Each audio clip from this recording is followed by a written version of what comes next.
Hi, this is Steve Walton from Tropic Heating and PatioHeat.com. Today I'm going to take a look at this restaurant patio. A couple of things real quickly off the bat. We have a wooden structure overhang.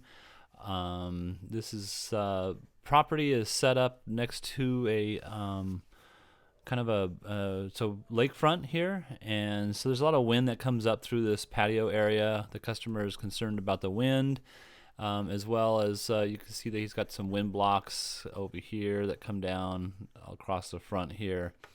So what I'm going to try to do in this video is give the customer a clear understanding of what they can anticipate as far as the area covered and some parts that are not going to be covered, or do we put in some more heaters to offset for that purpose. So real quickly here, let's take a look at our dimensions. First and foremost, our height of these beams here are about 8'5". Total length is about 34 feet by about 20 feet. You'll notice that there's a couple of little dog legs here in the patio, so that we want to kind of think about those. We got a door here, and the other thing is you can see that I've placed the heaters between these beams. I show the beams about 3 feet 2 inches apart.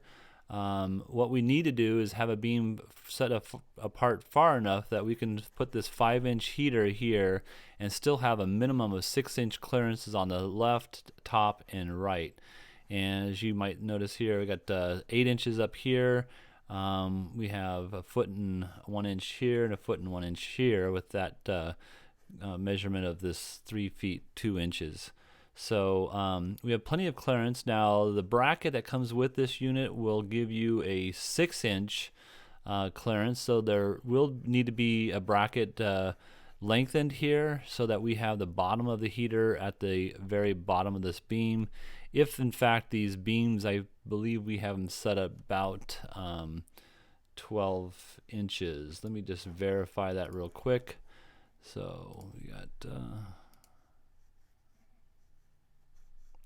yeah, we have them at 12 inches height. So if they're, let's say 11.5, we'll have to cut that down 1/2 inch. Obviously, however tall this is, we'll have to reduce that. But it's very important that the heater bottom is at the same elevation as the bottom of these beams. Otherwise, we'll have to deal with a different type of clearance issue. So you're going to notice that if we just go ahead and take the top of this off for a moment, I have 5 of these 4,000 watt units in this direction, and then 2 over here, and then one I have a 16,000 watt unit over here, or excuse me, 1,600 watt unit. It's a really short unit, and with the small space that we're going to need to heat up here, I think that's all we need. I do have a minimum clearance on this edge or the end here of 18 inches, so I'm maintaining that.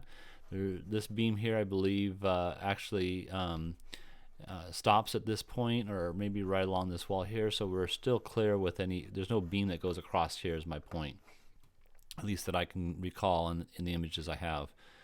So let's go ahead and turn on the ray here.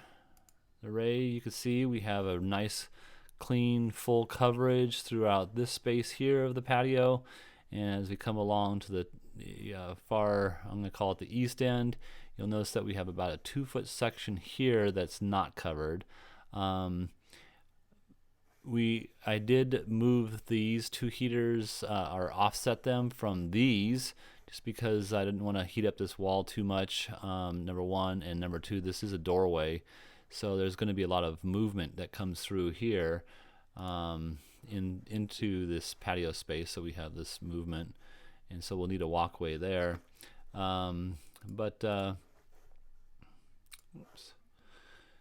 So what we want to think about is, do we want this space heated here? Do we want to add an extra heater, or do we want to just maybe move everything over just one space?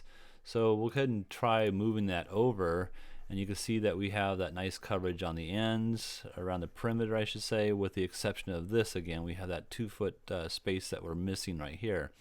Now that might be acceptable and something the customer can think about, but if we place another unit, or if we move these two over, then obviously we're going to be missing something here.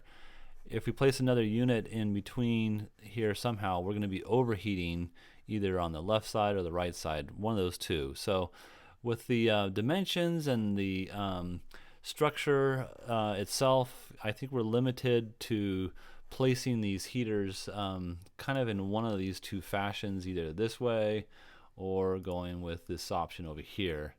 I kind of like this option a little bit better because it gives you a full coverage all the way across, and then this space here, from my understanding, is a bar stool height seating, so you probably want to minimize some of the heat anyways because you're sitting up a little bit higher, and the closer you are to the surface of the heater, the more intense it becomes. And so you might want to have a couple customers that just don't want heat at all, and that might be a good spot for them, you know, to be at.